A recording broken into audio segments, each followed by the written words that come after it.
Irmãos, a paz do Senhor. Eu vou aproveitar os irmãos em pé. Por favor, abra a sua Bíblia na terceira epístola de João. Terceira epístola de João. É só um capítulo, dá para a gente ler, não dá, irmãos? Amém? É sempre bom a gente estar juntos para pensar, refletir sobre a palavra de Deus, e eu tenho certeza que não será diferente nesta oportunidade. E eu quero agradecer a Deus, enquanto você acha aí, terceira epístola de João, agradecer a Deus por essa oportunidade de estarmos mais uma vez juntos para adorarmos a Deus, para pensarmos sobre a sua palavra, refletirmos, o que é sempre muito bom no seminário teológico.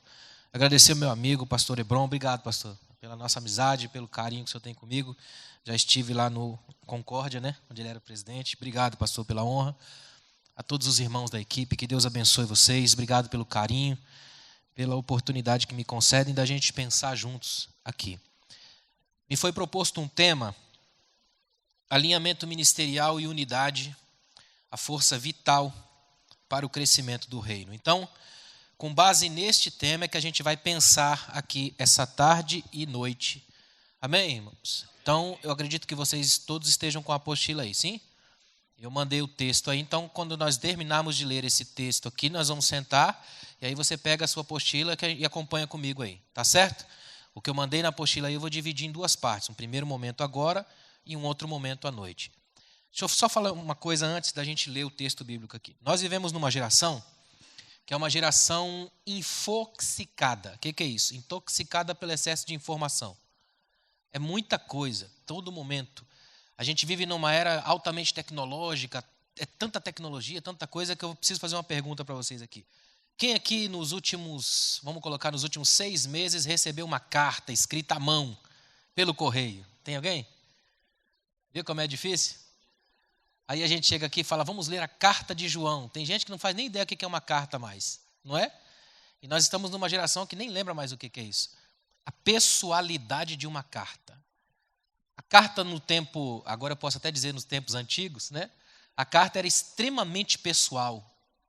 Você recebia uma carta, era algo muito pessoal. Eu tive um amigo, colega de quarto lá no seminário, que a namorada dele mandava carta para ele, parecia aqueles dramalhão mexicanos, sabe? A carta toda bonita, ajeitada, cheia de perfume, marca de batom, pingo de lágrima, era coisa imensamente romântica. E a gente brincava, tirava sarro, mas no fundo morria de inveja, porque ele tinha uma carta imensamente pessoal. Tocar a carta era como tocar nela. Goethe, poeta alemão, disse para sua noiva, eu te escrevo uma carta não porque tenha algo a te dizer, só porque sei que tuas mãos tocaram o papel. A carta era algo imensamente pessoal. Aí nos tempos bíblicos, a gente tem homens que escreviam cartas. E essa de João, essa terceira aqui, é extraordinária. A gente vai ver tanta coisa aqui. Então eu queria que nesse momento você tirasse um pouco os WhatsApps da vida da sua cabeça e voltasse para o tempo onde se pega uma carta e se lê. Amém, irmãos? É possível fazer esse teste aqui? Queria que nesse exato momento você esquecesse que eu estou aqui e imaginasse que eu fosse um desses irmãos do tempo antigo que desenrolei agora aqui um rolo e vim ler para você uma carta de João. Amém? O presbítero ao amado Gaio, a quem amo por causa da verdade. Amado, desejo que sejas bem-sucedido em todas as coisas e que tenhas saúde, assim como a tua alma vai bem. Pois alegrei-me muito quando os irmãos vieram e em teu favor testemunharam de como andas na verdade. Não tenho maior alegria do que esta, ouvir que os meus filhos andam na verdade. Amado, tu procedes com fidelidade em tudo o que fazes para os irmãos, principalmente os que te são estranhos, os quais testemunharam do teu amor diante da igreja. Tu farás bem se os encaminhares na sua viagem de modo digno de Deus. Pois foi por causa do nome que saíram sem aceitar nada dos gentios. Portanto, devemos acolher os que forem como eles, para que sejamos cooperadores da verdade. Escrevi à igreja, mas Diótrefes, que gosta de ser o líder entre eles, não nos recebe. Por isso, se eu vos visitar, trarei à memória as coisas que ele faz, proferindo palavras insensatas e maldosas contra nós. Como se isso não fosse o bastante, ele não recebe os irmãos, como também proíbe de fazê-lo os que querem recebê-los e ainda os exclui da igreja. Amado, não imites o mal, mas sim o bem. Quem faz o bem é de Deus, mas quem faz o mal não viu a Deus. Mas quanto a Demétrio, todos dão testemunho dele, até a própria verdade. Nós também damos testemunho e sabes que nosso testemunho é verdadeiro. Eu tinha muitas coisas para te dizer, mas não quero fazer isso com tinta e pena. Espero, porém, ver-te em breve e falaremos face a face. Shalom, paz seja contigo. Os amigos te cumprimentam. Cumprimento os amigos, daí, um a um. Amém. Pode sentar. Agora pega a minha carta. A apostila que eu mandei aí. Quem é que pode me ajudar? Qual é a página que está aí? Abre aí, por favor. 4? Obrigado. Página 4 aí, ó. Alinhamento ministerial e unidade. Meus irmãos, eu fiz essa pequena introdução aqui apenas por uma questão mesmo da gente se aproximar do que seria a ideia desse texto. Porque esse tempo que a gente vive é um tempo de pressa, de aceleração, de excesso, de exagero, de uma espécie de competição predatória a todo momento, todo mundo querendo passar por cima de todo mundo querendo ser mais esperto, mais especial, e essa coisa do mais, é sempre menos. Quando a gente vai para a Bíblia desmonta isso na gente. A Bíblia coloca todo mundo no mesmo patamar, ou seja, todo mundo nivelado pela cruz. E à medida que o tempo vai passando, a gente tem que aprender uma coisa das mais bonitas da fé cristã. Do ponto de vista cristão, ninguém sabe nada, ninguém é o cara, ninguém é a mulher, todo mundo é servo. E isso já é tudo. Importante a gente lembrar disso. Pouca gente hoje pensa nisso. A gente vive numa sociedade obcecada por títulos, por nomes. Tem obreiros, por exemplo, que eles fazem de tudo para estar nos primeiros lugares. São alpinistas da celestialidade. Gente que só quer subir. E como dizia Chesterton, um teólogo inglês, se você é desses que só quer subir, só quer o topo da montanha, obcecado pelo lugar mais alto, o guia turístico ideal para você é Satanás. Porque a única vez que ele levou Jesus para andar foi lá que ele levou, no alto do monte. Porque lá de cima ele gosta de ver os homens como insetos que ele possa esmagar lá embaixo. Só que levou a pessoa errada. Jesus não era dos altos da montanha. Ele era do baixo, ele era do deserto, ele era das cavernas. Ele era o Deus da antiga, da contramão de toda essa coisa que se experimenta no alto. Então é preciso que a gente assuma uma espécie de compromisso com a humildade para a gente poder mergulhar no que a gente vai ver aqui essa tarde e noite. Amém, irmãos? Está com a apostila aberta aí? Olha que interessante, eu coloquei nessa epístola tão curta, João chama Gaio de amado 4 vezes, está aí, versículos 1, versículo 2, versículo 5 e versículo 11. Ele utiliza uma variação do ágape, amor de verdade, olha para mim. Eu acho tão tremendo isso. Aqui, para João, amado não é apenas um recurso vocálico. Amado para João não é apenas uma metáfora da condição de conversar com o irmão. Para João, Gaio tem nome e tem história. Então ele chama de amado. Diferente do amado irmão, que a gente chama aquele que não sabe o nome e também não quer perguntar, não é? Ou seja, a lógica aqui é diferente. É de que antes de chamá-lo de amado, eu tenho uma construção de amor. É bonito isso, e eu acho que isso aqui é tão tremendo porque eu vejo resquícios disso no evangelho que esse mesmo João escreveu. Não estou falando isso por acaso. Não é só porque tem amado 4 vezes na carta. É porque quem escreve isso é João, o mesmo do Evangelho. E João entendeu essa coisa aqui lá no capítulo 11 do Evangelho. Quando ele vê Jesus chorar antes de ressuscitar Lázaro, sabendo que ia fazer uma oração de nem 2 minutos e Lázaro estaria vivo. Se fosse eu, nem chorava. Jesus chorou. E João entendeu. Se ele chorou, é porque está sentindo a perda. Jesus amava tanto ele que esse amor arranca da morte. É exatamente isso aí que Jesus entendeu. E João entendeu de Jesus agora. E agora, na sua forma de ministrar, de desenvolver seu ministério, ele vai trazer isso para dentro. Ele internaliza o que aprendeu de Jesus. Então, na sua conversa com o Gaio, tem esse sentido. Meu amado irmão, mas não apenas uma coisa comum. Estou falando isso, sabe por quê? A gente vive, e tem que tomar muito cuidado com isso, numa espécie de igreja que se acostuma com o palavreado gospel. Isso vai montando toda uma linguagem do crente. Tem crente, por exemplo, que ele tinha que vir já com um dicionário de evangeliquez ao lado, porque ele nem fala mais língua de gente normal, não é? Se você levar ele na padaria, é capaz de não conseguir comprar um pão, que é só manto, unção, vaso, fogo, poder, glória, varão. Não dá nem para pedir 10 pãozinhos, não é? É complicado, é gente que esquece que a vida não tem a ver com as caricaturas de igreja que a gente tem. Eu queria, em nome de Jesus, que Deus nos libertasse aqui essa tarde das caricaturas de crente. Essa coisa afasta ao invés de ajustar. É perigoso, irmão. Todo mundo que bota a máscara do santo sempre se demoniza no final. Pode ver que alguns dos piores demônios que existem nas igrejas são os que mais parecem santos.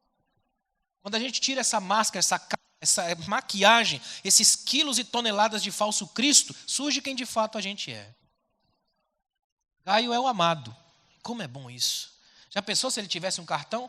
Qual é o cartão aí? Amado. É muita coisa, irmão.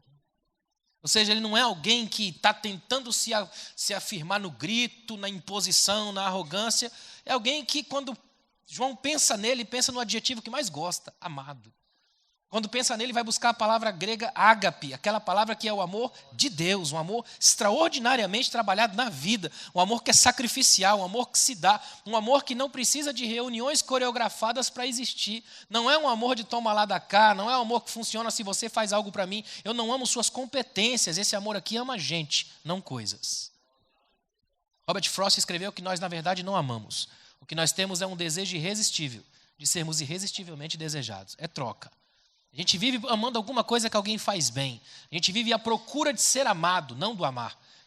João aqui vai trabalhar de um modo espetacular isso. Ele 4 vezes repete, amado irmão Gaio. A ideia é, quero que você saiba que nós estamos envolvidos em algo que é maior do que a gente. Esse amor que está aqui é maior do que nós. Irmãos, como é importante a gente lembrar disso na igreja, que a última, a principal, a fenomenal coisa que nos move aqui é um amor maior do que a gente. Se você está aqui só por movimento, só por esquema, só por sistema, ou pior ainda, pelo sistema eclesiástico que existe na instituição, está no lugar errado, irmão. E esse negócio mata. Todo o sistema é perigoso. Aquilo que de fato nos une aqui hoje, alinha e mantém a gente centrado em Deus, chama-se amor. E não é um nível de amor qualquer, é um amor que é fruto do Espírito, portanto é trabalhado em nós. Ele tem um quê de sobrenatural, porque ele vai além. Ou seja, é isso que nos diferencia de uma pessoa que nunca pisou na igreja, mas que ama muito bem. Ou seja, nós temos a consciência feliz de estar fazendo isso, porque nós também não éramos merecedores. É entender que o que Deus fez em nós, agora pode nos usar para fazer em alguém. É tornar-se ponte daquilo que Deus faz na gente. Deu para entender? Isso aqui é extremamente profundo. E a gente tem que entender isso porque grande parte da mentalidade que se tem no discurso do amor, ou ele vai para os 2 extremos. Ou é o extremo da romantização, que fica apenas aquele amor shakespeariano, bonito, interessante, mas que não tem vida no chão da história comum, não aguenta uma segunda-feira em crise. Ou então ele vai para o outro extremo, de um amor totalmente platônico, distante, filosófico, científico, num nível tão alto que ninguém consegue atingir. Então ele fica reduzido apenas às bases teóricas de qualquer movimento. Aqui em Jesus quebra tudo isso. Olha que coisa tremenda. Jesus desmonta tudo isso. Ele não é só o romantismo extraordinário, mas também não é só aquela coisa inalcançável. Na cruz, Jesus uniu todo o amor, trouxe para ele, arrebentou e transformou em graça. De modo que agora qualquer um pode agir com base nesse amor. E se alguém fala assim, esse amor é impossível, aí Jesus diz, Paulo vai falar sobre o fruto do Espírito. E esse fruto do Espírito é gerado em nós e começa logo nessa tríade, amor, alegria e paz. Tudo que o cristão faz é feito com amor, executado em alegria e termina em paz. Não é por acaso que uma das últimas palavras de João nessa carta é paz. Shalom, paz seja convosco. Começa no amor, sempre termina na paz. É o fruto do Espírito trabalhando aqui com a gente. Olha que coisa interessante, ó. Olha na apostila aí, ó. João tem um desejo santo de que Gaio tenha uma completude próspera, ou seja, material e física. Por isso que o texto diz, assim como vai bem a tua alma. Notem uma coisa aqui, ó. Essa frase, ela termina um argumento. Assim como vai bem a tua alma. Ou seja, se a tua alma vai bem, eu desejo que nas outras coisas, nas outras áreas, você também vá. Por isso que eu coloquei a seguinte frase aí, ó. Hoje, curiosamente, vivemos uma estranha inversão desse texto. Somos a geração do Gaio invertido. Temos prosperidade material e corpos sarados, mas uma vida espiritual miserável. Nós não somos a geração do Gaio invertido?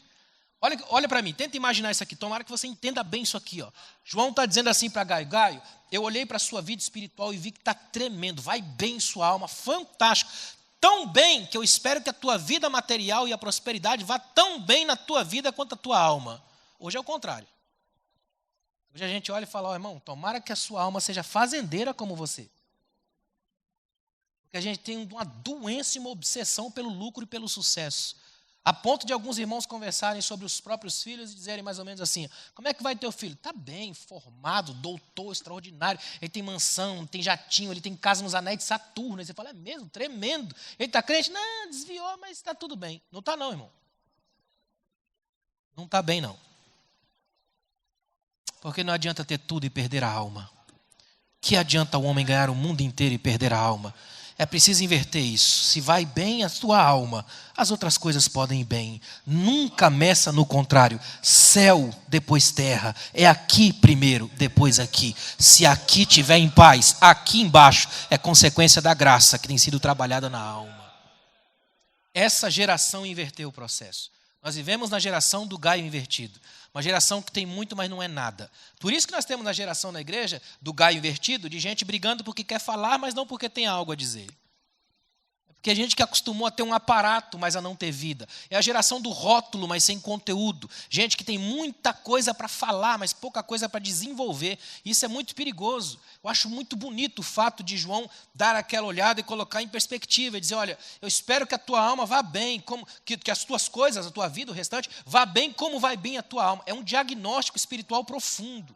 É João dizer assim: Gaio, eu sei como vai a tua alma. Olha, não há pastor presidente que não tenha esse sonho de poder olhar para os obreiros e dizer: tomara que vocês prosperem, porque na alma vocês estão ótimos.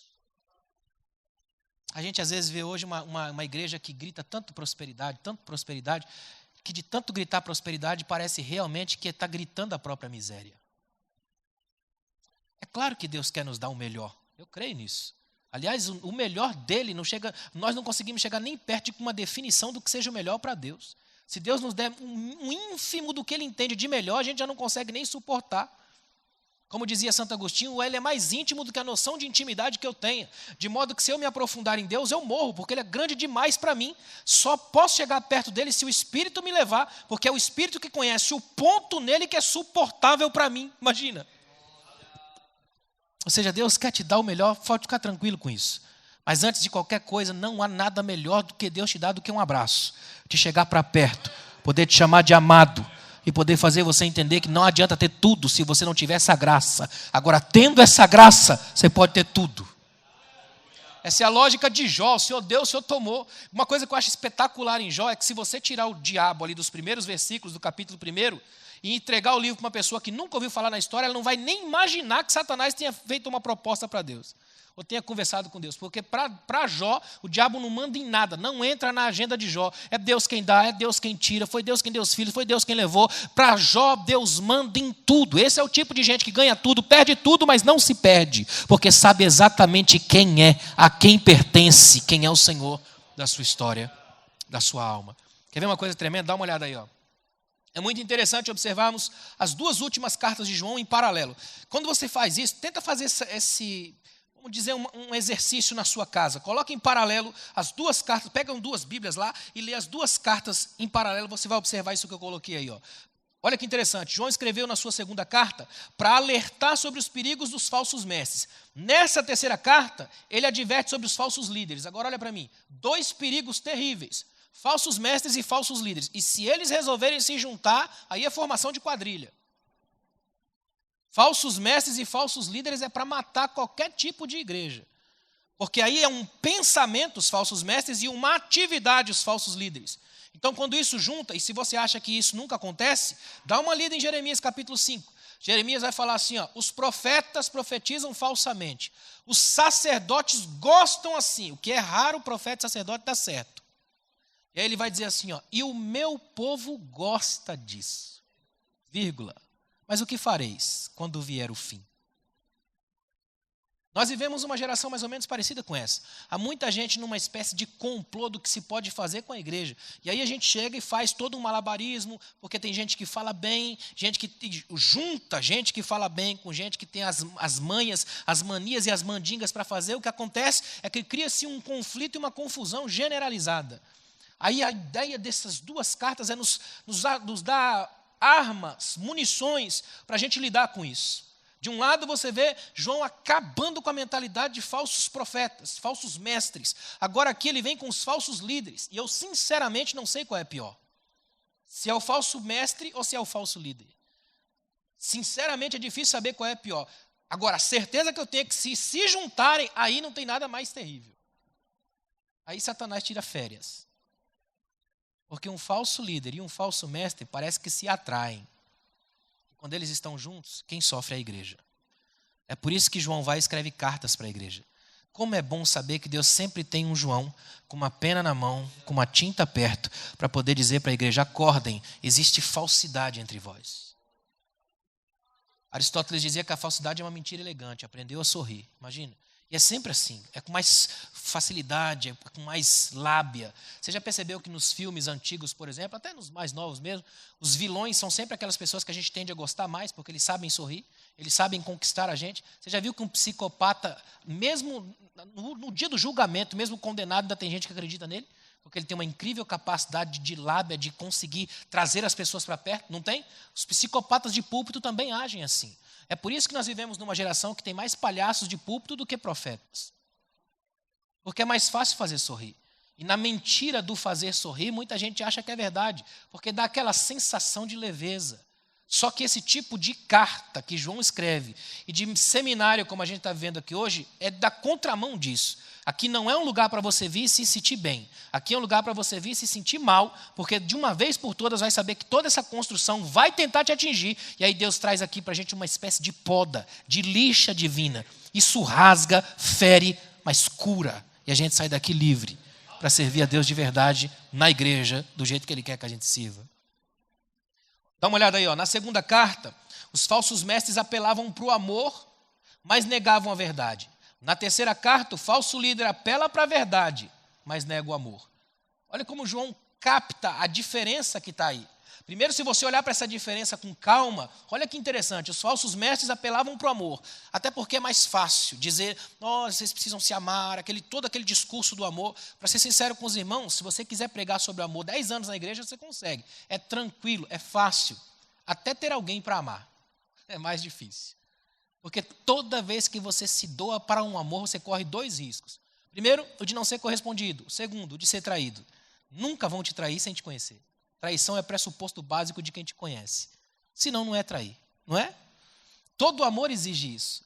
É próprio da convivência do amor. Então, os falsos mestres usam o amor como um mecanismo dos mais fáceis de manipulação de massa e de gente. É fácil fazer isso, sentir-se amado. Recentemente eu estive numa igreja e o pastor me contando as histórias de um líder, pastor, bem esquisito, que o líder manipula e manda uma coisa tão complicada que tudo tem que ser no nome dele, um negócio assim que chega a ser sufocante. Só dele contar eu já clamei o sangue, não congrego lá, mas nem... Imagina, uma tribulação, aí de repente ele olhou para mim, acho que ele me viu assustado vendo ele falar do indivíduo, ele falou para mim assim: mas ó, pastor, tem uma coisa, viu? O homem é amado, todo mundo ama ele. Eu falei: Hitler também. Hitler também era assim. Todo mundo gostava, né? Quando ele falava, os jovens, a juventude hitlerista foi para cima, foram para a guerra por causa dele. É típico dos falsos a capacidade de conquistar. É por isso que a igreja de verdadeiros mestres geralmente é vazia. Já percebeu isso? Porque os mestres não têm muita paciência, então mostra logo a verdade do jeito que ela é, e a verdade do jeito que ela é machuca. Mas sara. Ela gera cura, ela gera vida. Como é complicado hoje, irmãos. A gente está numa geração muito perigosa. Tem crescido todos os dias uma espécie de facilitação muito light, muito flex, muito clean do evangelho. A todo lugar que a gente vai tem isso, a todo momento. Eu estava recentemente num movimento, o indivíduo falou para mim assim: olha, a grande palavra, a palavra-chave, o mote hoje de toda revolução que a gente vai produzir na igreja, aquela coisa toda, criou toda uma história, disse para mim assim: olha, eu quero que você saiba é que você deve ser a sua melhor versão. Você já deve ter ouvido essa frase aí, não é? Você deve ser a sua melhor versão. Eu brinquei com ele e falei: bom, do ponto de vista bíblico, a sua melhor versão é você morto. A Bíblia diz que é aí que você nasce de novo, né? Novo nascimento, só quando você morre. É só quando o grão de trigo cai na terra e morre é que ele nasce. É só depois que Jesus sai do túmulo que a gente tem vida nova. Esse é o nosso objetivo. Ninguém veio aqui hoje para ativar um poder sagrado e virar super-herói.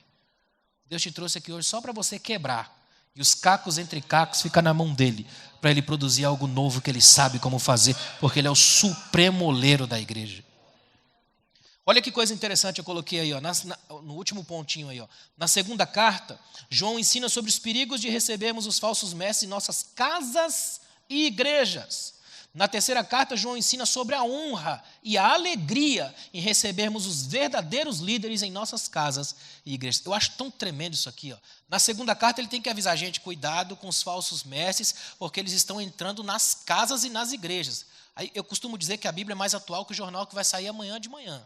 Não parece que João deu uma passeada nas nossas igrejas e escreveu essa carta, irmão?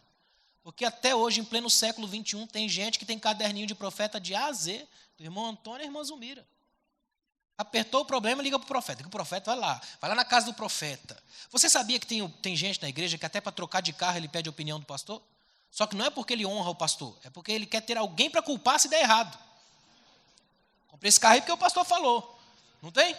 Esse mesmo espírito da segunda carta aqui, ó. Recebe em casa, cuida. Como é perigoso quando você leva para a sua casa. E na mentalidade de João, judeu, devo lembrar aos irmãos que nessa época, principalmente judeu, tem na própria cultura, um dos pilares da cultura judaica, o receber alguém em casa, o estar à mesa, a comensalidade, essa coisa da hospitalidade que a Bíblia trata como um dom. Então vai dizer de uma forma tremenda, cuidado com quem vocês recebem nas casas e nas igrejas. Aí na terceira carta, a Bíblia é tão tremenda por isso, ela é um ponto de equilíbrio na loucura do mundo. Ele vai dizer assim, ó, vocês têm a honra de receber de verdade obreiros e mestres nas casas e nas igrejas. Ele está dizendo assim, ó, não joga tudo fora. Tem gente ruim, mas no meio desses ruins, Deus tem os seus. E esses vocês devem honrar e receber. Isso é tão tremendo, isso nos liberta para a gente não ficar só naquela coisa maluca de com medo e ameaça de qualquer um que passar pela gente. Aqui é uma construção de relacionamento. Quem chega perto pelo discernimento, pelo trabalho com o Espírito, a gente percebe. Aliás, deixa eu fazer um parênteses aqui. Ó. Discernimento é um dom extremamente necessário à igreja do século XXI. É que a gente acredita na igreja, principalmente igrejas de linhagem pentecostal, a gente acha que discernimento é tipo tecla-SAP espiritual. O cara fala em línguas aqui, o outro vem e traduz, não é? Isso não é discernimento, isso é tradução simultânea. Discernimento é a compreensão do Espírito, do motivo e do porquê ele está agindo naquele lugar. Discernimento é quando alguém passa por você e Deus te dá a leitura completa. Geralmente ele faz isso com a sua esposa, já percebeu, irmão? Te dá direitinho, aí a pessoa chega perto, ela fala, não cola não. Você cola e ainda fala depois que não dá problema que ela não te ajudou. Pensa, não é? Ou seja, sempre tem alguém no escape do nosso radar por causa da graça. A graça de Deus faz. É por isso que a Bíblia diz que o Espírito testifica. Testemunho, uma das palavras-chave dessa carta. O Espírito testifica de que somos filhos de Deus. Eu vejo isso todos os finais de semana viajando por esse Brasil e pelo mundo afora. Como é interessante, a gente chega em cidades das quais nunca pisou, com irmãos que nunca nos viram, sem placa nenhuma no aeroporto. É impressionante, a gente desce, bate o olho e sabe quem é quem. É incrível. Porque existe uma graça capaz de identificar.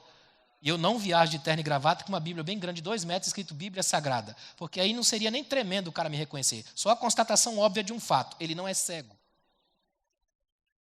Tremendo é a gente viajar normal, com roupa normal, de gente normal, falando normal, e o irmão entendeu o sobrenatural. Aí é tremendo.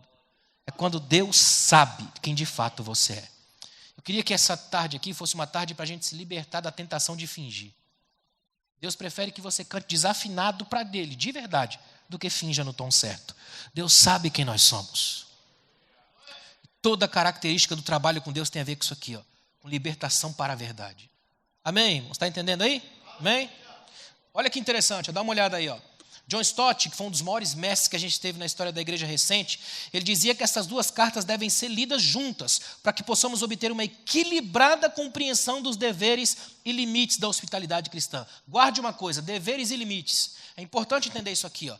A hospitalidade, o receber alguém na nossa casa, na nossa igreja, faz parte, é um dever da igreja, mas tem limite. É saber quem a gente traz, por que traz e como traz. E saber honrar os que são de fato de Deus. Até porque na igreja brasileira a gente vive muito isso. Tem muita gente que é tremendo no púlpito, mas um demônio quando desce daqui. Se você quiser saber, é só perguntar para esses irmãos que vivem nos bastidores da igreja, levando e buscando no aeroporto. É terrível, irmãos. Porque subir aqui é muito fácil, aqui faz parte do ato profissional da coisa. Complicado é quando desce daqui. É quando tem que lidar no dia a dia com as pessoas e conversar com elas. Há muita gente que tem, para com o ministério, uma postura do showbiz, é gente que se sente celebridade e esquece que na igreja, no universo da igreja, só o sol da justiça brilha. E quando o sol da justiça brilha, nem estrela nenhuma brilha mais. Aqui não tem estrela, aqui todo mundo é servo. Graças a Deus por isso, tudo vaso. para ser usado nas mãos do Cordeiro. Olha que interessante, uma das palavras-chave dessa terceira carta é testemunho. Você vê lá nos versículos 3, 6 e 12. Na mentalidade de João, testemunho é a junção. Presta atenção nisso aqui. Ó. O que é testemunho? Na mentalidade de João é a junção do que falamos e do que fazemos, palavras e obras. Sabe por quê? Na igreja, principalmente a igreja evangélica brasileira, quando a gente fala a palavra testemunho, imediatamente a gente lembra da partícula eis. Não tem? Agora, graças a Deus, até que diminuiu isso. Mas na igreja da minha infância e adolescência, tinha tanto ex na igreja que eu me sentia mal por não ser um ex. Né? A gente que era tudo certinho desde o começo, devia ter bagunçado um pouco para virar um ex. Né? Porque todo culto tinha um ex, não tinha? Até o ex estúpido ia junto, não ia? Todo culto aparecia um ex na igreja. Olha o problema que dava isso daí. Todo dia alguém criava alguma coisa. Qual era a lógica? É criar algum tipo de testemunho que cause algum impacto na igreja. Porque se tinha uma compreensão errada de que testemunho era uma espécie de autobiografia. Porque tem gente que se Deus fizer alguma coisa tremenda na casa dele, não tem jeito. Ele tem uma tara, uma tentação para dizer, mas não para a glória de Deus. Mas para todo mundo saber que ele está vivendo alguma coisa sobrenatural. Isso é uma espécie de farisaísmo pós-moderno. É tipo aquele irmão que ora em pé, bem alto no meio da churrascaria, para todo mundo saber que ele é crente. Isso não é oração, isso é só chamar o holofote. Isso é perigoso, irmão. O mais tremendo da graça é você ser discreto. Como é difícil isso? Isso é ápice da humildade. Aí muita gente vive desse testemunho. Olha para mim, fala a verdade. Seminário é para a gente fazer isso. Mas olha para mim aqui. Ó.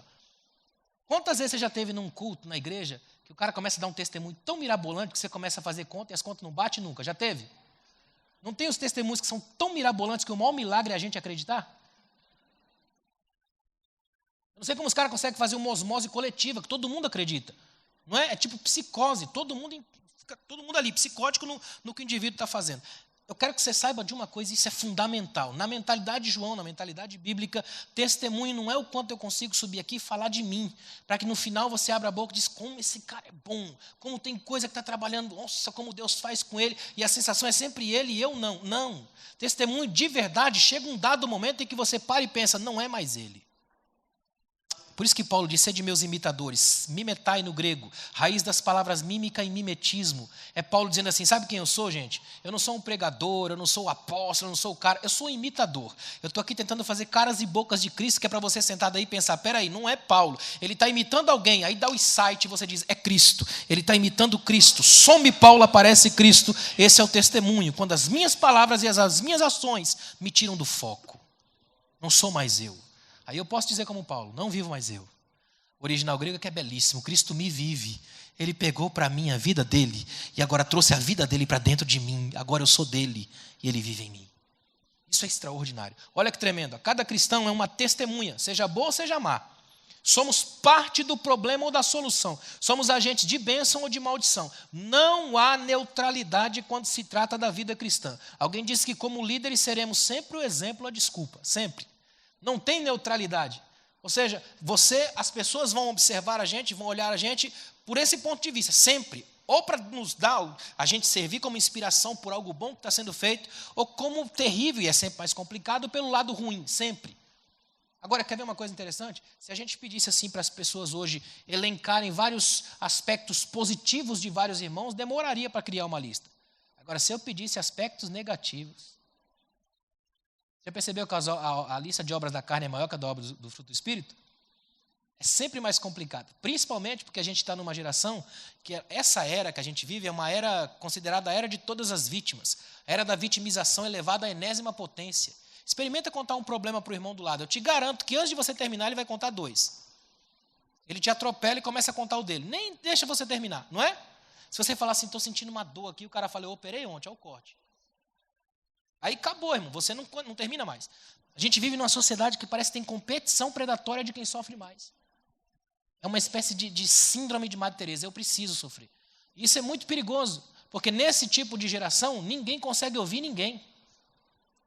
E qual é o grande problema disso? É que à medida que essa coisa vai fluindo e a coisa vai crescendo e ninguém vai se ouvindo e ninguém vai se compreendendo, surge uma espécie de Babel pós-moderna, confusão estabelecida. Todo mundo fala, mas ninguém se comunica. Por isso que João escreve uma carta, para que esse povo saiba que existe um ponto de equilíbrio. E é voltando para esse ponto de equilíbrio que a gente aprende a colocar em perspectiva o equilíbrio. Porque tudo que eu estou fazendo, seja bom ou seja mal, está sobre os olhos de alguém. O final de Eclesiastes é bem isso. Lembre que o Senhor trará a juízo toda a vossa obra, quer seja boa, quer seja má. Nós vivemos o tempo todo debaixo do olhar da graça. Ainda bem que o nosso Deus não está olhando a gente só para nos fulminar, mas para tratar a gente e, de um certo modo, lá na frente, ajudar a gente nesse processo de reconstrução diária de nós mesmos. Olha que coisa tremenda, acompanha aí. Há 3 personagens centrais nessa carta, acompanhe comigo. Gaio, Diótrefes e Demétrio. São um perfeito retrato da igreja. A igreja visível ainda é feita assim, da mistura explosiva entre salvos e perdidos, trigo e joio, e eles crescem juntos. E deixa eu falar uma coisa para os irmãos. Quem separa eles não é a gente, não. É só no final. E Cristo, não somos nós. E é esse o grande problema. Significa aqui, em linhas gerais, que o grande desafio da sua fé para te levar ao céu é esse irmão sentado ao seu lado. Assim como você é dele. O mesmo desafio. O grande desafio da coisa. Porque como é complicado a gente lidar com isso, com gente. Talvez esse seja o grande problema da igreja. Sempre que a gente olha para a igreja, a gente vê a mesma matéria-prima. Gente. Eu fiquei sabendo de uma moça que o pastor evangelizando pediu que ela fosse ao templo, lá no domingo à noite, e ela disse assim para ele: eu não vou à sua igreja, pastor, lá na sua igreja tem hipócritas demais. Ele falou: mas a gente tem espaço para mais uma. Pode ir. É complicado lidar aqui com gente. Onde a gente tem gente, tem problema. Você já viu que você muda de igreja fugindo de problema, chega lá, você encontra mais algum problema? Ou você pode ser o problema? Bom, me permitam dar uma outra luz sobre um texto bíblico. Pode ser, irmãos? Um outro olhar, porque a gente está tão acostumado com os mesmos olhares que não para ver outras possibilidades interpretativas. Mas, por exemplo, no Salmo 91 tem uma frase que toda vez que eu leio ela me dá um calafrio. O povo vai ao delírio, mas eu já... 1000 caíram ao teu lado, 10.000 à tua direita. Agora pensa comigo, você em pé, 11.000 cadáveres. Das duas, uma. Ou foram para uma guerra, um exército, detonaram tudo e você não foi convidado. Imagina que você está num exército, vão para a guerra, devastam e você não foi convidado. Não ficou nem sabendo.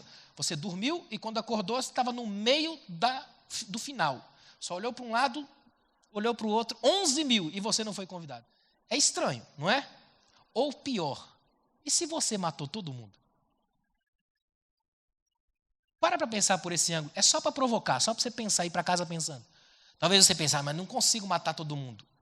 Talvez você não consiga matar a lá Rambo, com faca, arma. Mas a lá Tiago, com a língua, consegue. A gente consegue. Os judeus dizem que com a língua você não precisa de distância para matar ninguém. Você pode morar na China e o indivíduo no Brasil.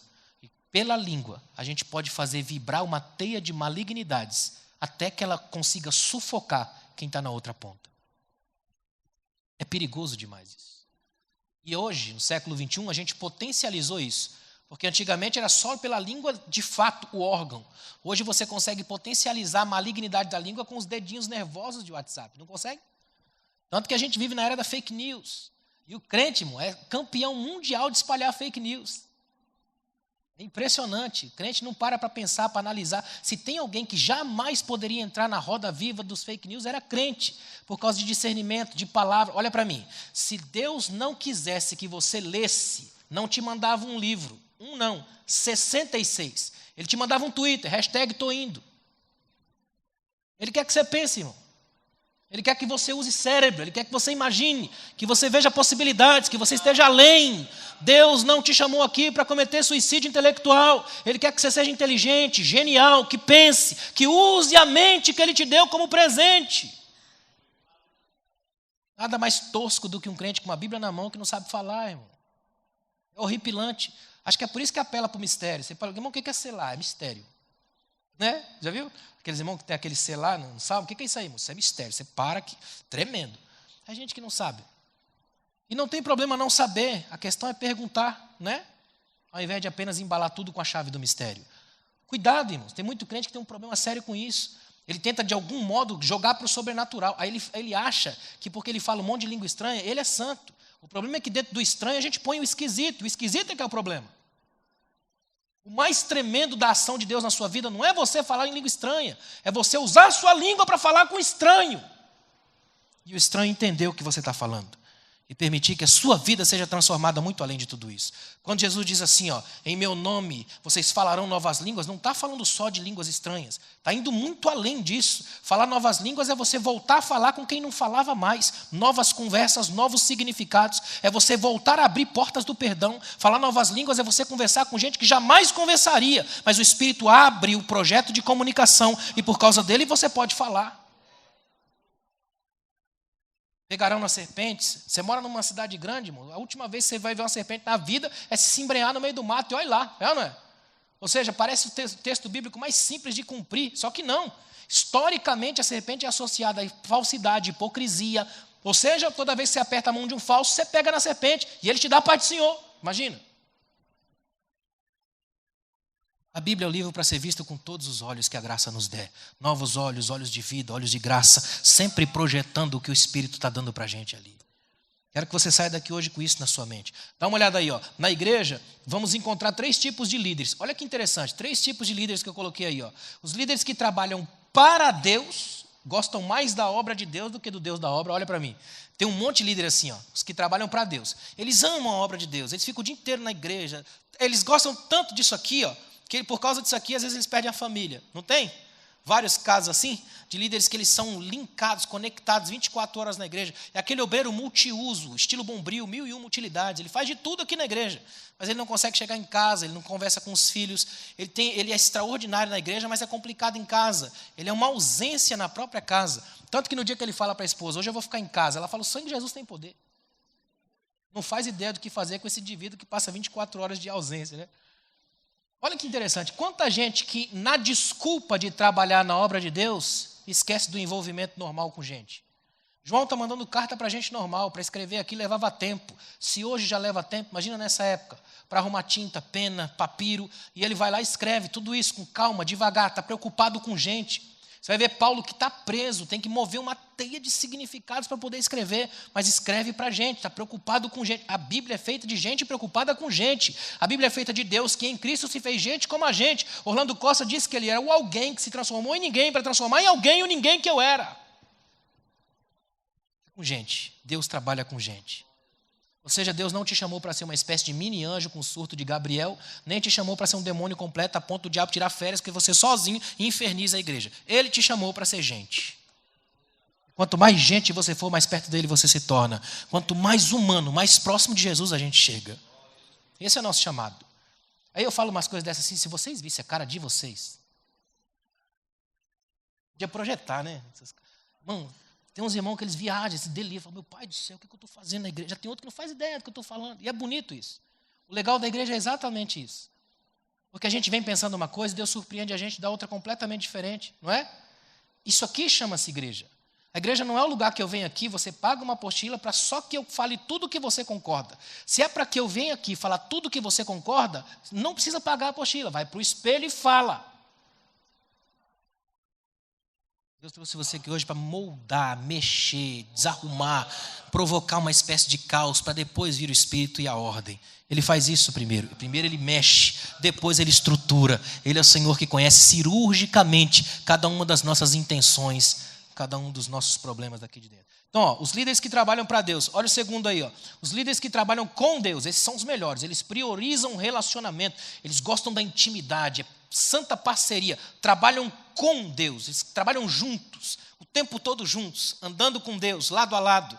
Aliás, a palavra entusiasmo, a raiz da palavra entusiasmo no grego é belíssima, enteos, dentro de Deus. Trabalhar com Deus, andar com Deus. É como a cena de uma senhora de 86 anos que passou na frente de um espelho e deu um grito. O que essa menina está fazendo no corpo dessa velha? É gente cheia de vida. Está fazendo diferença na história, entusiasmada. Quem trabalha com Deus é diferente. Pode observar, gente que anda com Deus é diferente. Eu tive um professor bem velhinho que ele dizia assim, ó, se você quiser andar com Deus, ande com gente que anda com Deus. Onde eles passam fica um rastro do sagrado. Onde eles passam é diferenciado. Eles têm jeito de Deus, estilo de Deus. É gente que, acima de qualquer coisa, você identifica pelo jeito de amar. Todo aquele que anda com Deus ama. E principalmente ama o diferente. O texto vai dizer aqui, por exemplo, você vai ver que João vai falar que alguém que no caso aqui, ó, quando ele começa a falar com Gaio, ele vai falar que até os que Gaio não estava muito junto, por exemplo, os estranhos, versículo 4, versículo 5, ó, Principalmente, amado, tu procedes com fidelidade em tudo que fazes para com os irmãos, principalmente os que te são estranhos. E esses testemunham do teu modo de ser. Olha que tremendo. Quem anda com Deus trabalha com qualquer um.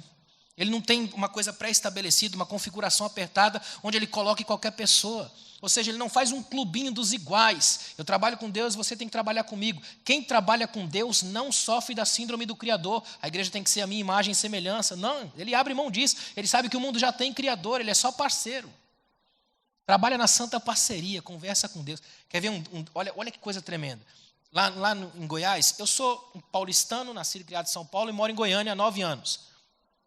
Lá em Goiás tinha um pastor, morreu já há algum tempo, que é um desses pastores que ficam no folclore da cidade, todo mundo sabe dele, todo mundo conta as histórias dele, tem tanta história dele que é complicado saber qual é a verdadeira e qual é mito. Mas essa é extraordinária, porque foi o filho dele que contou. Olha que tremendo.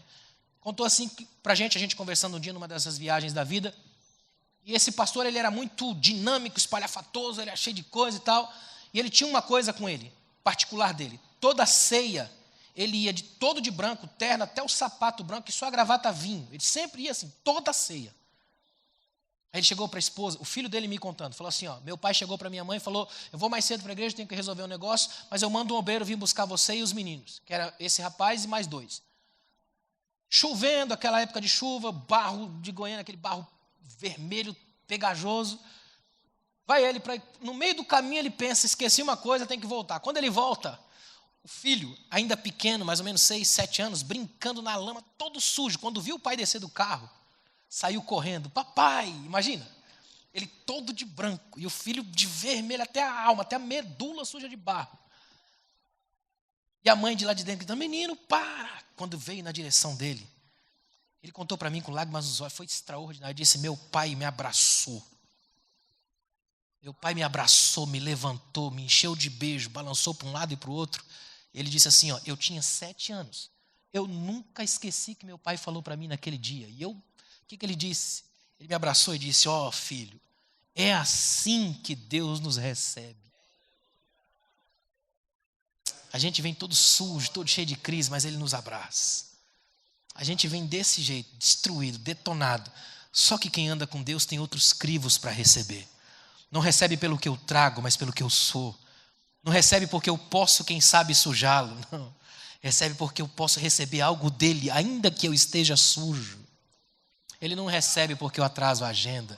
Ele recebe porque ele é dono dos dias. Ele é quem abre e fecha, alfa e ômega. Está acima de tudo e acima de todos. É esse santo receber. Toda pessoa que anda com Deus tem um jeito diferente de receber alguém. Por isso que, não sei se você já percebeu, mas quando a gente está perto de gente que anda com Deus, até o nosso modo muda. O modelo da gente muda. Eu acho espetacular quando Pedro, por exemplo, olha que cena. Pedro está lá naquela coisa de negar Jesus, aí vem uma criada e fala assim, esse aí é deles, hein? Estava com ele também. Aí Pedro diz, não, estava não. Estava sim. E ela coloca lá, vírgula, porque o teu jeito de falar te denuncia. Sem chance, Pedro. Você anda com ele e fala igual ele. Você tem o jeito dele, o estilo dele, tem o cheiro dele, você tem a lógica dele, a teologia dele, a graça dele, o modo dele. Você pode querer fugir dele, negar ele, mas ele está em você. Enraizado em você, entranhado em você. Essa coisa é maior do que você pode imaginar. E ela te domina num nível que você não tem ideia. Então uma coisa é você trabalhar para Deus. Outra coisa é trabalhar com Deus. Mas tem um terceiro aí, dá uma olhada aí. Os líderes que trabalham contra Deus. E esses são os malignos. Fuja de todo líder que trabalha contra Deus. É porque primeiro que é uma guerra perdida. Mas o mais estranho é que eles insistem em lutar, insistem em guerrear. Todo líder que trabalha contra Deus insiste na mesma coisa. Ele sabe que é uma guerra perdida, ele sabe que não tem como continuar, ele sabe que isso aqui não vai dar resultado, mas ele insiste. E por que ele insiste? Porque ele tem a adrenalina de tentar lutar contra Deus. E quanto mais ele faz isso, mais ele se afunda. Por isso é tão importante essa perspectiva. Aqui tem uma lógica de equilíbrio, trabalhar para Deus, com Deus ou contra Deus. Tem uma escolha aí.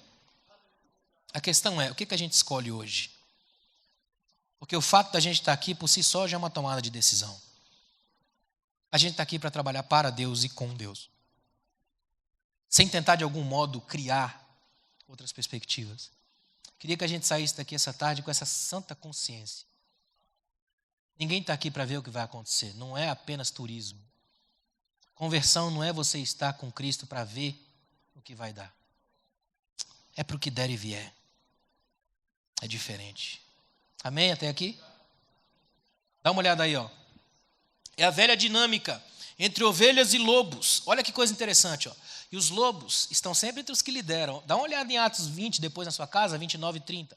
O apóstolo Paulo está com os anciãos da igreja de Éfeso. Ele chega para eles e fala assim, ó, o problema é que depois da minha partida, lobos cruéis dentre vós se levantarão e não pouparão o rebanho. Aí eu coloquei aí, ó, é bom lembrar do que Paulo disse em 2 Coríntios. Olha o que Paulo colocou, 2 Coríntios 13, verso 5. Examinem-se para ver se vocês estão na fé. Provem-se a si mesmos. Não percebem que Cristo Jesus está em vocês, a não ser que tenham sido reprovados. Meus irmãos, isso aqui é tão sério. Por isso que eu fiz questão de colocar aí na apostila, porque isso aqui é tão sério. Toda vez que eu leio esse negócio, aperta o coração. Imagina o apóstolo Paulo dizendo isso para Corinto, que era uma cidade complicada, uma igreja complicada. E ele fala assim, de novo, uma expressão que ele usou muito para essa igreja. Examinem-se, olhem-se para ver se ainda estão na fé. Ou seja, ele está dizendo assim, eu quero que vocês saibam que o fato de estarmos na igreja e trabalhando com Deus, às vezes amortece nossa consciência, de modo que a gente nem percebe se ainda está na fé. Essa percepção se dá por coisas básicas como o amor aos irmãos, como a companheirismo, como ainda gostar de estar aqui, de permanecer nas primeiras coisas, o modo e a intensidade como se toma ceia, o jeito como a gente lê a palavra, se ainda há um gosto, um sabor, uma santa referência. Se essa coisa ainda está viva, eu ainda estou na fé.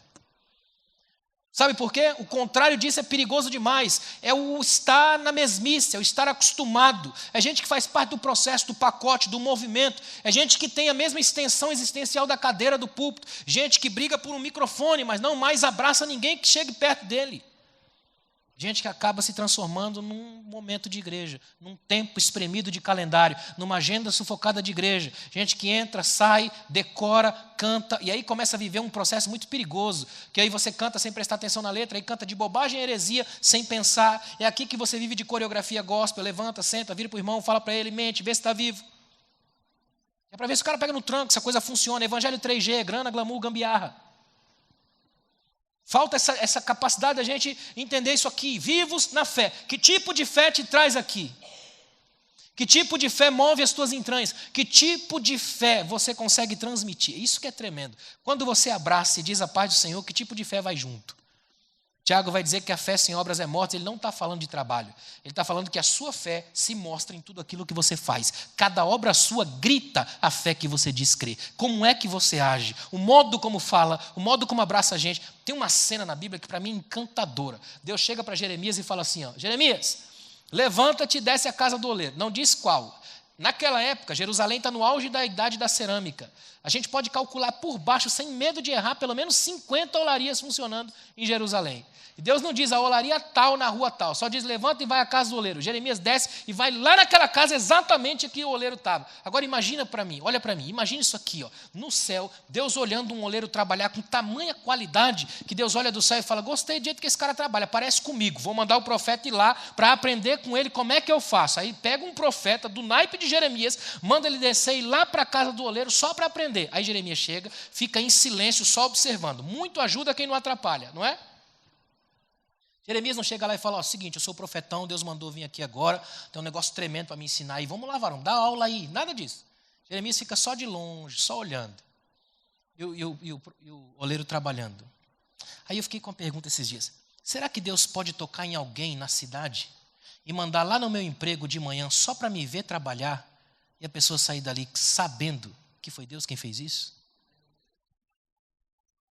Ou eu preciso que a pessoa venha ao lugar do sagrado para ela se sentir sagrada?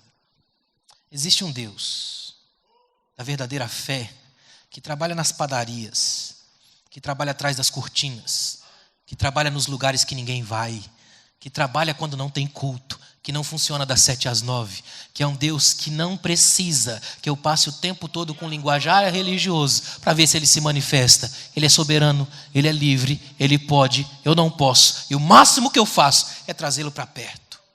Sempre assim. Quer ver como é que termina essa introdução aí? Aí à noite a gente continua. Olha que coisa tremenda. Ó.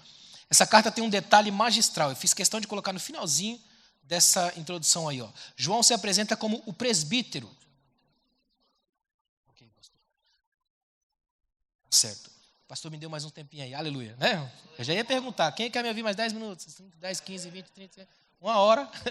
Olha só, essa carta tem um detalhe aí que é magistral. Dá uma olhada nisso aqui, ó. João se apresenta como presbítero. Coloquei entre aspas aí, o presbítero, que pode ser traduzido literalmente como velho ou ancião no termo grego aqui. Essa é uma lição que vale a pena notar. Numa época onde tantos títulos autoimpostos aparecem, João ainda dá um poderoso testemunho de humildade. Na geração da ostentação, o exemplo de João precisa ser redescoberto com urgência. Irmão, fala a verdade, não é bonito? Você abre um texto bíblico de um cara como João, evangelista João, e ele coloca assim, ó, o presbítero. Ele abre o texto assim, ó, terceira carta, o presbítero. João não abre assim, ó, João, PH Deus, top, JJ, Jeová Júnior. Ele só põe o presbítero. Só isso. E tudo isso. A gente está numa geração que está obcecada por títulos. Vocês já perceberam que até pai apóstolo já tem? Pai de santo com apóstolo? Não é? Todo dia alguém cria uma coisa nova, um negócio novo. Tem que ser o cara poderoso, o que vai, o que faz, o que acontece. Eu fiquei sabendo de um indivíduo que mandou ungir o ventre profético materno da própria mãe. Todo dia alguém inventa um negócio diferenciado, tem que ter uma coisa nova, uma coisa diferente e tal. Todo dia criando uma coisa nova. Aí você vai para a Bíblia, você encontra um Paulo que chega e diz assim, ó, Paulo e mais alguém aos santos da igreja. Se fosse hoje, nós, os santos, os caras, para vocês da igreja. Aqui é o contrário. Nós, os servos, a vocês, os santos. Paulo fez uma coisa, quando você vai no original grego, a saudação de Paulo, na maioria das suas cartas, por exemplo, é tão tremenda. Paulo pega uma coisa, ele faz uma espécie de argumento da carta, só no ato de comunicar. Quem soubesse ler na época entenderia perfeitamente. Olha o que Paulo faz, ele chega assim, ó, graça e paz, e graça, caris, era a palavra do dia no mundo grego, até hoje ela ainda tem força. Quando você ia abrir uma carta no mundo grego, você abria com caris, como gratidão, como luz, como paz, como graça para o seu dia. Você fechava com caris. Se alguém te desse um presente, você agradecia com caris. Olha que tremendo. Sempre assim, essa caris tinha esse sentimento profundo das cartas. Era a palavra do mundo das cartas gregos. Aí ele pega caris kairene. Eirene é a saudação paz, traduzida direta do shalom hebraico, que é muito mais do que paz, é uma estabilidade, é plenitude de espírito, é a língua da teologia judaica mais profunda. Olha o que Paulo faz. Ele pega caris kairene, graça e paz, aí chama os irmãos tudo de amado, agapetosa deufos mu, meus amados irmãos, em Jesus Cristo, irmão tu Quírio, nosso Senhor. Olha o que Paulo faz. Ele pega toda a sabedoria do mundo grego, junta com toda a teologia e espiritualidade do mundo judaico, pega tudo isso e coloca debaixo, sob o senhorio de Cristo. Ele está dizendo assim, ó, tudo que eu pensar em grego e tudo que eu experimentar no hebraico, eu pego tudo isso aqui e dou para Cristo, para ele colocar os pés, não na cruz em cima, onde Herodes tentou colocar. É aos pés de Cristo, ele como Senhor. Simples assim. Interessante que colocam uma placa bem na cabeça de Cristo. Jesus Nazareno, Rei dos Judeus. E se você pegar essa frase colocada no hebraico, são 4 palavras.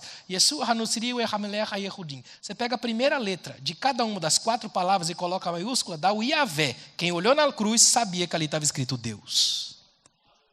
É assim que a gente faz. Toda vez que a gente pega tudo isso aqui, ó, e coloca aos pés da cruz, serve como ferramenta de instrução do reino. Aí a gente está unido debaixo da mesma graça, da mesma fé, do mesmo amor, da mesma soberania, debaixo do mesmo Senhor. Aí todo mundo alinhado, não porque teve uma ideia, mas porque está todo mundo debaixo de um propósito. E esse propósito é a obediência do reino. É aqui que o reino se manifesta. Um reino de amigos, um reino de graça, um reino de vida. Uma coisa que me chama a atenção, quando a gente olha para isso aqui, fiz questão de colocar aí, João dá um poderoso testemunho de humildade.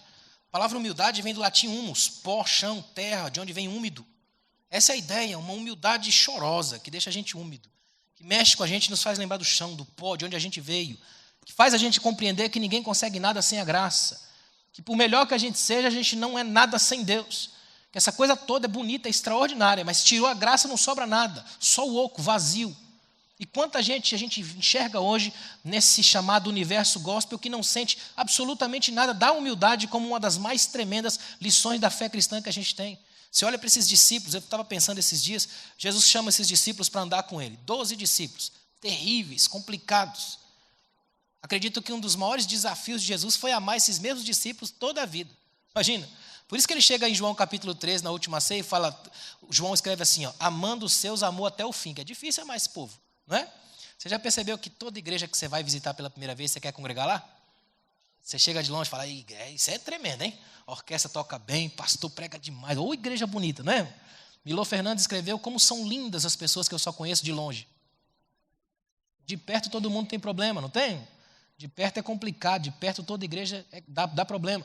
Congregue 6 meses em qualquer igreja da face da terra que você vai descobrir uma rede de instrumentos que não funciona, uma rede interminável de fofoca, uma família que acha que manda no céu. Toda igreja tem, não é?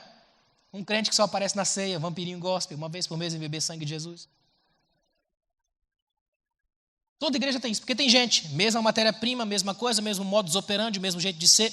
Toda igreja é feita do mesmo processo. Ou seja, os problemas são os mesmos, a matéria-prima a mesma. E graças a Deus que a solução é a mesma. Jesus Cristo é o mesmo, ontem, hoje e eternamente. A mesma solução para os velhos problemas.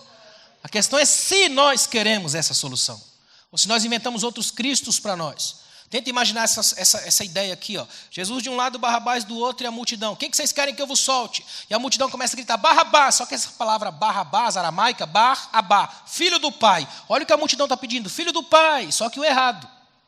Por isso é tão complicado você pegar seu ministério e dar na mão da multidão. Porque o Cristo da multidão nunca é o da cruz. Não é de hoje que a multidão quer soltar ladrão, não é? Entendedores entenderam, né? É preciso lembrar de uma coisa que é fundamental na fé cristã. Guarde uma coisa. Todo mundo que estiver envolvido com fé cristã, precisa lembrar disso aqui, ó. A fé cristã não é apenas a reunião de uma série de dogmas. Não é apenas uma coisa que na ponta da língua eu sei crer sistematicamente, eu venho e falo. Qualquer um pode conseguir isso. Qualquer um que lê alguns livros de teologia sistemática entende isso. Fé cristã tem a ver com o que se vive, muito além daquilo que se fala. Essa coisa que vai para os poros, para a química, para a pele, que atinge gente, que abraça pessoas. Essa coisa que desce do púlpito. Subir no púlpito é fácil, complicado é descer daqui. Porque quando desce daqui tem a densidade do humano. É encontrar gente do jeito que ela é, com os problemas e crises da vida. É saber que eu poderia chegar aqui hoje, fazer uma palestra extremamente técnica, com termos técnicos que só quem já estudou teologia consegue entender. Mas aí não é comunicação, é apenas um verborragia. O tremendo é sair daqui com uma palavra que atinja quem é doutor e quem é dona de casa. E aí não sou eu, aí é graça. Aí é só a palavra capaz de mexer com as realidades espirituais de cada um, vivendo a sua vida do modo como ela está vivendo.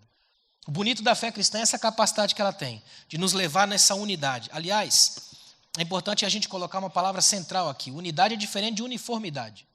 Uniformidade é exército, todo mundo igual, marchando igual, vestido igual. Já a unidade é a capacidade da mesma mente, é uma única idade, a mentalidade igual, a capacidade que se tem de pensar o mesmo pensamento. É interessante que Paulo vai dizer assim, ó, tende em vós o mesmo sentimento, o mesmo pensamento, a mesma lógica que houve em Cristo. A ideia é mais ou menos assim, ó, que vocês sintam a mesma coisa que Ele, que se movam do mesmo modo que Ele, ou seja, que Ele seja a única referência, a maior de todas, de modo que qualquer um que entrar por Ele saia no mesmo modelo dEle, gerando aquilo que Ele mesmo disse, o primogênito de muitos irmãos. Aí quando isso acontece, aí a gente está todo mundo unido, debaixo da mesma graça que nos sustenta. Queria que você saísse daqui essa tarde com essa certeza no seu coração para a gente continuar a noite. Eu queria que você entendesse uma coisa aqui, ó. Grande parte da nossa forma como igreja tem de se desenvolver, de estar junto, de trabalhar para Deus, não tem a ver com o que a gente faz só aqui. Esse aqui é só uma pequena parte da coisa. Poderíamos usar a famosa metáfora da ponta do iceberg. Grande parte do que se faz na fé cristã é o que acontece quando a gente sai daqui. É quando a gente de fato é sal lá fora, de fato é luz nas trevas, conversando com gente, lidando com gente, mexendo com pessoas. E não é fácil lidar com gente. Nem Jesus teve 100%. Imagina nós. Mas é difícil lidar com pessoas o tempo todo. O bonito da fé é essa capacidade que ela tem de gerar no nosso coração um desejo da gente ser igual a Cristo. E como é difícil isso. Por isso que o Espírito está aí para nos ajudar. Queria que a gente saísse daqui hoje com essa consciência tão feliz no coração. A gente olha assim, esses modelos de fé que a gente põe, e a gente pensa, isso aí é alto demais, ninguém consegue atingir, isso aí é impossível para nós, e de fato é. Mas é exatamente por isso que a gente não está sozinho. Há um Espírito que trabalha aqui, ó. E é Ele que desenvolve o fruto na gente. É Ele que leva a gente a dar os passos que a gente não consegue. É Ele que ensina a porta do perdão a manter aberta. É Ele que faz com que a gente não tente na competição predatória matar um ao outro, mas na celebração da diferença a gente crescer junto. É o Espírito quem passa uma espécie de santo colírio nos olhos e tira o medo do brilho do outro, que se chama inveja. Aí qualquer um brilha perto de mim, porque o Espírito já foi ajeitando os meus olhos de modo que a retina agora enxerga o brilho de Cristo em qualquer um. Só essa graça para nos libertar. Amém? Fica de pé, por favor, eu quero orar com você. À noite a gente termina. Eu gostaria que a gente orasse aqui essa tarde, agradecendo a Deus pela oportunidade que a gente tem de estar junto num momento como esse, adorando a Deus, pensando a sua palavra. Irmãos, para ser sincero com os irmãos, toda vez que eu tenho a oportunidade de estar num momento como esse, num evento como esse, eu agradeço muito a Deus. Porque a igreja brasileira do século XXI está se transformando numa igreja apenas de movimento. É evento para todo lado. Tipo uma baianidade eclesiástica, é festa todo dia. Mas não tem tempo para sentar, comer, mastigar, degustar palavra de verdade. Então o fato de vocês terem aqui palavra de verdade é motivo de gratidão a Deus. Amém, irmãos? Agradeçam a Deus. Aliás, uma coisa que tem sumido das igrejas hoje é gratidão a Deus. A gente parece que só lembra de Mateus 7, pedi. E gosta tanto daquilo lá que duplica o pedir, já perceberam? Pedir, pedir, não tem essas duas vezes lá, né? Mas a gente duplica o verbo, pedir, pedir. E a gente esquece de ler um pouquinho antes, quando Jesus na oração do Pai Nosso diz assim, ó, seja feita a tua vontade. É mais fácil pedir, me dá, Senhor, do que pedir, deixa fazer a tua vontade. São dois modos de orar, completamente distintos. Que é o que Deus quer fazer com a gente aqui hoje. Trabalhar nossa mente. Oh Deus, obrigado, Pai. Obrigado, Senhor, por essa tarde tão produtiva. Obrigado pela tua graça, pela tua presença derramada aqui. Obrigado, Senhor, porque o Senhor nos traz aqui hoje para mexer na nossa mente, no nosso pensamento, na nossa consciência. Obrigado, Senhor. Porque a nossa capacidade aqui, ela tem limite, mas a tua não. E é o teu Espírito que potencializa em nós o crescer, o viver, o aprofundar. Obrigado, Deus. Obrigado porque estamos numa igreja que ainda quer a tua palavra, tem fome, sede da tua palavra. Que a gente saia daqui essa tarde, Pai, tocados pela tua graça, a ponto do teu Espírito mexer profundamente com a nossa vida, com a nossa alma, com as nossas convicções. Trabalha na nossa mente, Senhor, para a gente sair daqui hoje com a tua palavra enraizada até o íntimo da nossa alma. Obrigado por tudo, Pai. Em nome de Jesus.